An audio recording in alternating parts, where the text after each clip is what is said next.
ملاقات خالد مجید کے ساتھ حق نیوز پر، اور آج کی ملاقات ہے ایک ایسی شخصیت کے ساتھ جو اپنی ذات میں خود ایک انجمن ہے۔ نام بہت خوبصورت، شہزاد صنم صاحب آپ تشریف لائے۔ شہزاد صنم صاحب کے تعارف میں یہ کہنا کافی ہے کہ ایک ہنسمکھ، خوش مزاج اور محبت کرنے والے انسان ہیں۔ آپ نے الفنکار اکیڈمی کا قیام کب شروع سوچا اور کب اس پہ عمل درآمد کیا؟ جی خالد مجید صاحب، الفنکار اکیڈمی پاکستان یہ گورنمنٹ سے باقاعدہ ایک ریکگنائز ادارہ ہے، اور اس کا آغاز ہم نے کیا تھا 1973 میں باقاعدہ۔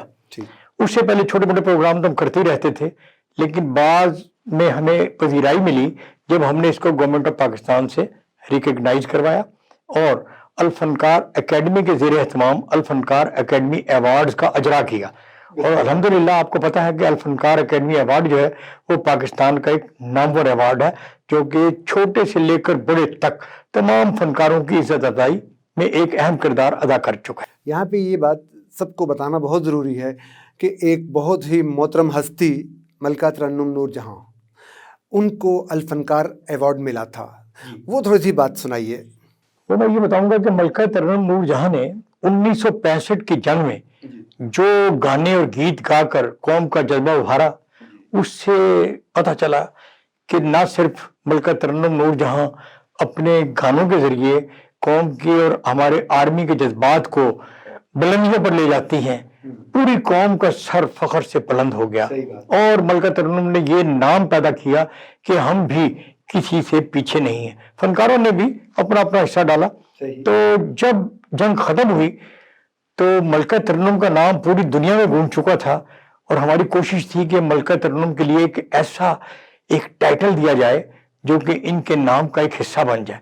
تو ہم نے بڑی سوچ و بچار کی، اور سوچ و بچار کرنے کے بعد یہ طے پایا، کسی نے کوئی نام دیا، کسی نے کچھ تجاویز دی، لیکن قرۂ امتیاز یہ ہوا کہ ان کو ملکہ ترنم ان کا خطاب ہم نے الفنکار اکیڈمی نے ان کو دیا، اور الحمدللہ وہ فنکار جو کہ اس قابل تھا ایوارڈ کے لیے، ان کے ٹائٹل کو دینے کے بعد وہ ان کے نام کا ایک حصہ بن گیا، جو آج تک ان کے نام کے ساتھ ہے۔ نور جہاں تو وہ تھی پہلے، اب ان کا نام ہو گیا ملکہ ترنم نور جہاں۔ اچھا، اس کے علاوہ اس زمانے کی کامیاب ترین فلمیں، اس زمانے کی، کیونکہ وہ ایک ہمارا فلم کا دور ہے نا، بہت ہی مضبوط دور ہے، وہ کون کون سے اداکار ایسے تھے جن کو آپ نے ایوارڈ دیے؟ خالد مجید صاحب، ایک بہت طویل فہرست ہے، کس کس کا نام لوں تو محدود چند جو ہمارے ملک کے نامور فنکار تھے، جن میں اداکار ندیم، شاہد، سلطان راہی، مصطفیٰ قریشی، محمد علی، علاء الدین، اور خواتین فنکاروں میں شمیم آرا، سبیہ، زیبا، نیر سلطانہ، اور گلوکاروں میں ناہید اختر اور ملکہ ترنم تو خیر تھی ہی۔ تو ان کے ساتھ ہم نے بہت ہی اچھا وقت گزارا، اور جن فنکاروں کے میں نے نام لیے ہیں، ان کی فلموں کو تو کامیابی کی ضمانت سمجھا جاتا تھا نا، کہ جس فلم میں یہ فنکار کام کر رہے ہوں وہ تو ایک کامیابی کی ضمانت بن جاتا تھا۔ اور خاص طور پر ملکہ ترنم نور جہاں کا جو گیت بھی جس فلم میں شامل ہوتا تھا، وہ تو فلم ویسی کامیابی کی ضمانت سمجھی جاتی تھی۔ اچھا، ہم باتوں باتوں میں نا کبھی دوستوں میں بیٹھے ہوں، احباب میں بیٹھے ہوں، تو آپ کے حوالے سے ناہید اختر بڑی اچھی گلوکارہ ہیں ہماری، ان کے حوالے سے ایک واقعہ آپ سناتے ہیں، وہ کوئی اگر سننے والوں کو بتائیں تو خوشی ہوگی۔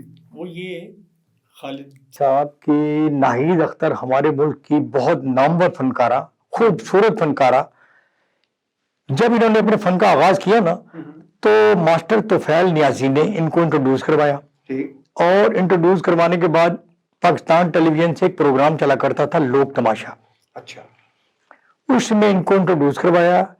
تو یہ حمیدہ اختر اور ناہید اختر دو بہنیں تھیں، دونوں مل کر ڈوٹ گایا کرتی تھیں، لیکن حمیدہ اختر جو تھی نا وہ تو ٹھہر نہیں سکی، ناہید اختر رہ گئی، اور ان کا پہلا ماسٹر طفیل نیازی نے جو گانا گوایا ونگا والا آنے کیا، اور وہ اتنا پاپولر ہوا کہ بچے بچے کی زبان پر وہ لوک گیت تھا۔ تو ناہید اختر پھر فن کی بلندیوں پر چڑھتی چڑھتی جب یہ فلم انڈسٹری تک آئیں، تو آپ کو پتا کہ فلم انڈسٹری میں آنے کے بعد کافی لوگ جو بلندی تک جاتے ہیں پھر وہ زوال کی طرف بھی کچھ نہ کچھ ان کا ہوتا ہے. جنگ اخبار میں ایک صحافی ہوا کرتے تھے آصف علی پوتا، انہوں نے ان کو سہارا دیا. وہ ان کو دوبارہ اس فیلڈ میں تو نہیں لائے لیکن ان کو ایک گھریلو خاتون ضرور بنا دیا. اور آصف علی پوتا نے خود بڑے ڈرامے پروڈیوس کیے. اب وہ غری کے رحمت اللہ تعالیٰ ان کو کرے وفات پا چکے ہیں پچھلے چند سالوں میں. تو ناہید اختر نے اپنے بچوں کی پرورش بہت اچھے طریقے سے کی. اور ناہید اختر میں سمجھتا ہوں ہمارے ملک کی وہ گلوکارہ ہے کہ جس کو جتنا بھی ہم اپریشیٹ کریں وہ کم ہے. ان کی خوش آواز کے ساتھ ساتھ ان کی خوبصورتی کا بھی عمل دخل.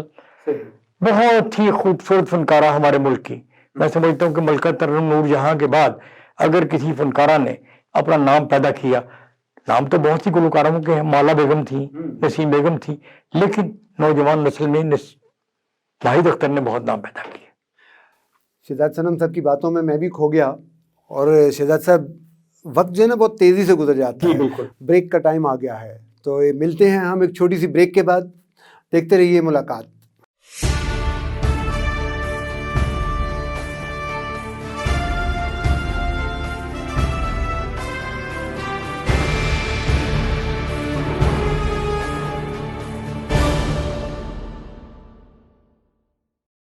جی ویلکم بیک. آپ دیکھ رہے ہیں ملاقات حق نیوز پر. شہزاد صنم صاحب ہمارے ساتھ موجود ہیں. شہزاد صنم صاحب یہ بتائیے گا، دل لگی کی ایک ٹیم کو آپ نے اسلام آباد سے راولپنڈی بلایا تھا. جی. وہ کیا واقعہ تھا؟ جب دل لگی یہاں پر ریلیز ہوئی تو اس سے پہلے یہاں پر فلمیں سلور جوبلی گولڈن جوبلیاں مناتی رہیں لیکن کوئی تقریب نہیں ہوئی تھی. تو ہمارے چند دوست ایک مرتبہ بات کر رہے تھے کہ دل لگی کی اپنے وقت کی کامیاب ترین فلم جی سلور جوبلی ہو رہی ہے اور ان کے فنکاروں کو یہاں پر بلانا چاہیے. تو یہ شبستان سنیما راولپنڈی پر یہ فلم لگی ہوئی تھی. تو یقین کیجئے ہم نے فوری طور پر فلم کے جو ڈائریکٹر اور فلم ساز تھے اسلم ڈار صاحب، ان سے ملاقات کی اور ان کو بتایا کہ جناب آپ کی فلم راولپنڈی میں سلور جوبلی کر چکی ہے اور الفنکار اکیڈمی کا پروگرام ہی یہی ہوتا ہے کہ فنکاروں کو عزت دینا، ان کی پذیرائی کرنا. ہم ان کو راولپنڈی میں مدعو کرنا چاہتے ہیں، آپ تشریف لائیے، ہم ایک بہت بڑی تقریب کرنا چاہتے ہیں. تو انہوں نے پھر فوری طور پر اداکار ندیم کو بلایا، لہری کو بلایا، باہمی مشورے سے، کیونکہ یہی دو بڑے فنکار تھے، باقی شبنم تھی. تو ان سے باہمی مشورے کے بعد پروگرام کو ترتیب دیا گیا کہ کون سی تاریخ کو یہاں پر یہ تقریب ہونی چاہیے. تو ہم نے ڈیسائیڈ کر لیا. آپ یقین جانیے کہ 7 شبستان سنیما کے گلستان سنیما ہے اور شبستان سنیما پر یہ فلم لگی ہوئی تھی دل لگی. ہم نے جب ان فنکاروں کو یہاں پر بلایا، پہلے سنیما ہال میں تقریب ہوئی، اس کے بعد میں پھر ایک مقامی ہوٹل میں ان کو بلا کر استقبالیہ دیا گیا. تو یقین کیجئے کہ گلستان سنیما پر سے بھی فلمی رش ٹوٹ کر، شبستان سنیما پر سے بھی فلمی رش ٹوٹ کر وہ پوری مری روڈ پر چھا گیا. ٹریفک جام ہو گئی فنکاروں کو دیکھنے کے لیے اور وہ اتنی شاندار تقریب تھی وہ کہ میرا خیال ہے کہ الفنکار اکیڈمی کی تاریخ میں کیا. اس کے علاوہ اپنے شیر خان فلم کے بھی آرٹسٹوں کو بلایا. وہ میں آتا ہوں کہ اس کے بعد میں پھر یہ ایک روایت چل پڑی الفنکار اکیڈمی کی کہ بھائی یہ تو بہت اچھی تقریب ہوتی ہے سلور جوبلی کی تقریب، کیونکہ اگر کسی اور سطح پر نہیں صحیح تو اس سطح پر تو ان فنکاروں کی حوصلہ افزائی کی جا سکتی ہے. اس کے بعد میں 1977-78 میں یہاں پر ایک فلم لگی دلہن ایک رات کی. وہ تھی بدر منیر کی اور مسرت شاہین وغیرہ کی پہلی فلم اردو. اس نے یہاں پر سلور جوبلی کے علاوہ گولڈن جوبلی کی اور وہ لگی ہوئی تھی کینٹ میں پلازا سنیما پر جہاں پر انگریزی فلمیں لگتی ہیں. ریکارڈ توڑ دیا اس نے. اتنی شاندار تقریب کہ جب ہم نے بدر منیر کو کہا کہ بھائی ہم آپ کو پنڈی میں بلا رہے ہیں، آپ کی تقریب کرنی ہے، ان کو کوئی یقین ہی نہیں آیا. ہمایوں قریشی کہتا ہے کہ ہمیں بلائیں گے آپ. مسرت شاہین کی غالباً وہ پہلی فلم تھی جس میں اس نے بہت ہی اچھل کود کر اپنے فن کا مظاہرہ کیا. تو میں سمجھتا ہوں کہ جب وہ بھی فنکار آئے تو اتنی شاندار تقریب تھی وہ سلور جوبلی کی. اس کے بعد میں شیر خان آئی یہاں پر. شیر خان نے 1981 میں سنگیت سنیما پر ہم نے شیر خان کی ٹیم کو بلایا اور وہاں کے بعد پھر ان کو دل لگی کی طرح، دلہن ایک رات کے یونٹ کی طرح ان کو پرل کانٹیننٹل میں ہم نے استقبال کیا دیا. اچھا. اس میں سلطان راہی، مصطفیٰ قریشی، بہار بیگم، ادیب، یعنی کہ ان کے تمام فنکار موجود تھے. اور انہوں نے اس بات کا بے حد فخری انداز میں اعلان کیا کہ ہمیں اگر پذیرائی راولپنڈی میں ملتی ہے تو وہ الفنکار اکیڈمی کی طرف سے ملتی ہے، جو کہ تمام شہروں میں بھی ملنی چاہیے. اچھا سنم صاحب، ایک اور بات بتائیے گا، لیاقت ہال جب آباد تھا جی، اس زمانے کے اسٹیج ڈرامے ہوتے تھے، بڑے بڑے لوگ یہاں ڈرامہ بھی لے کے آتے تھے. آپ نے ان فنکاروں کے ساتھ بھی بہت ساری شامیں منائی ہیں. پہلا پروگرام کسی دوست کا یاد ہو؟ خالد مجید صاحب، لیاقت ہال جب تک اپنے ڈراموں سے آباد تھا، الفنکار اکیڈمی کو یہ اعزاز حاصل ہے کہ یہ تمام جتنے بھی فنکار پنڈی میں آتے تھے ڈرامہ کرنے کے لیے، سب سے پہلے الفنکار اکیڈمی ان کو استقبالیہ دیتی تھی. اس کے بعد میں ان کا پروگرام یا ڈرامہ لیاقت ہال میں ہوتا تھا.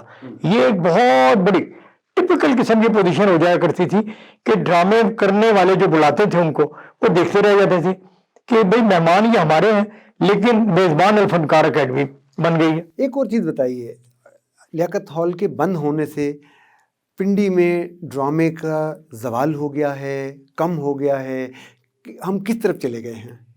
دیکھیں، لیاقت ہال میں جب ڈرامے ہوتے تھے نا، اس وقت کراچی سے، لاہور سے بڑے مستند قسم کے فنکار آیا کرتے تھے اپنے اپنے ڈرامے لے کر، اور وہ واقعی ڈرامے ہوا کرتے تھے. ان کا باقاعدہ سکرپٹ ہوتا تھا، سکرپٹ کے لحاظ سے فنکار اپنے اپنے مکالمے بولتے تھے. اس وقت سکروٹنی کمیٹی ہوتی تھی باقاعدہ ضلع انتظامیہ کی طرف سے، کوئی لفظ سکرپٹ سے ہٹ کر نہیں بولا جاتا تھا، کیونکہ لیاقت ہال وہ گورنمنٹ کا ادارہ تھا، اس لیے وہاں پر اس کی پابندی بھی ضروری تھی. لیاقت ہال کے بند ہونے سے یہ تمام فن راولپنڈی آرٹس کونسل میں آ گیا. اور راولپنڈی آرٹس کونسل میں جناب وقار صاحب، ناہید مندور، انہوں نے راولپنڈی آرٹ کونسل میں اپنے طور پر جو فن کی خدمت سر انجام دی ہے وہ کسی سے پوشیدہ نہیں ہے. میں سمجھتا ہوں کہ یہ دونوں شخصیات اگر یہاں پر نہ ہونا تو یہاں پر فن ختم ہی ہو جائے، بالکل فن ختم ہو جائے. انہوں نے فنکاروں کی وہ حوصلہ افزائی کی ہے کہ فنکار اب تک چل رہے ہیں، اور راولپنڈی آرٹ کونسل نے فن کا جو سہارا ہے وہ قائم کیا ہوا ہے.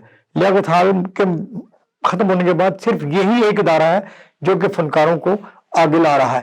باقی جو دوسری آپ بات کر رہے تھے پنڈی آرٹ کونسل کے حوالے سے، نو ڈاؤٹ کہ راولپنڈی آرٹ کونسل ایک سہارے کے طور پہ ہے. یہ بتائیے کہ یہ جو سینما ہال میں تھیٹر بن گئے تھے، یہ تھیٹر ہونے چاہیے؟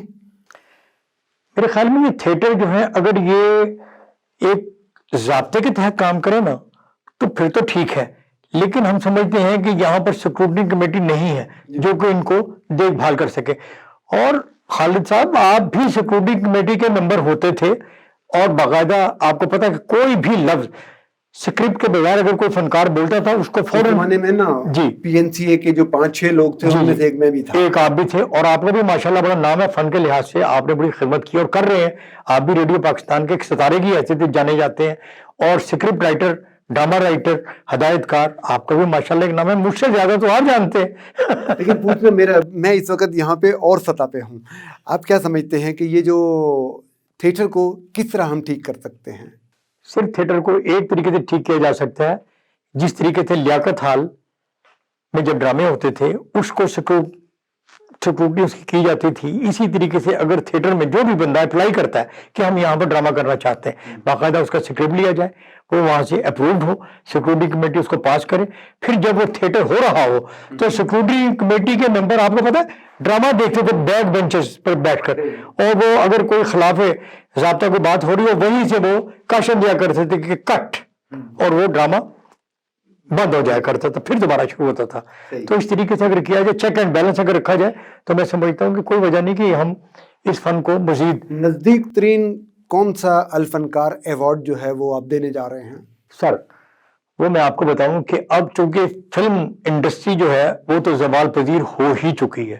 فلم میں جو پرانی فلمیں ہیں ان کو نوجوان نسل جانتی ہی نہیں، ٹھیک ہے. اب میں آپ کو یہ بتاؤں کہ پچھلے دنوں الفنکار اکیڈمی کی ایگزیکٹو باڈی کا اجلاس ہوا تو ہم نے یہ طے کیا کہ اب ہم یہ کرتے ہیں کہ سلور جوبلی، گولڈن جوبلی اور پلاٹینم جوبلی یہ کیٹیگری ہم نے رکھی ہے کہ ان کو مد نظر رکھ کر فنکاروں کی خدمات پر ایوارڈ دیے جائیں. یہ ان کی عمر کے حساب سے کر رہے ہیں جی ان کی فلموں کے لحاظ سے ٹھیک ہے. تو ویسے اگر انڈیویجولی ایوارڈ کسی کو ہم دیتے ہیں وہ تو ایک الگ ہے، لیکن فنکارانہ صلاحیتوں کا اعتراف کرتے ہوئے ہم نے یہ کیٹیگری رکھی ہے. جب ہم نے اس کا اعلان کیا تو سب نے اس بات پر خوشی کا اظہار کیا کہ یہ تو ہمارے لیے اور عزت افزائی کا باعث ہے. Silver jubilee, golden jubilee, platinum jubilee, اور اس کے علاوہ بھی اگر کوئی جاتا ہے پھر ہم کراؤن سیرمنی بھی کر سکتے ہیں. بہت شکریہ شہزاد صنم صاحب، آپ تشریف لائے، آپ کا بہت شکریہ. ناظرین، آپ ہمارا پروگرام دیکھ رہے تھے ملاقات، اور ملاقات میں آج ہمارے مہمان تھے شہزاد صنم صاحب، ایک اچھے منظم، ایک اچھے منتظم، جنہوں نے الفنکار ایوارڈ کے اپنا آپ بھی اور فنکاروں کی بھی عزت افزائی کی. دیکھتے رہیے حق نیوز پہ ملاقات. اجازت دیجیے، اللہ حافظ.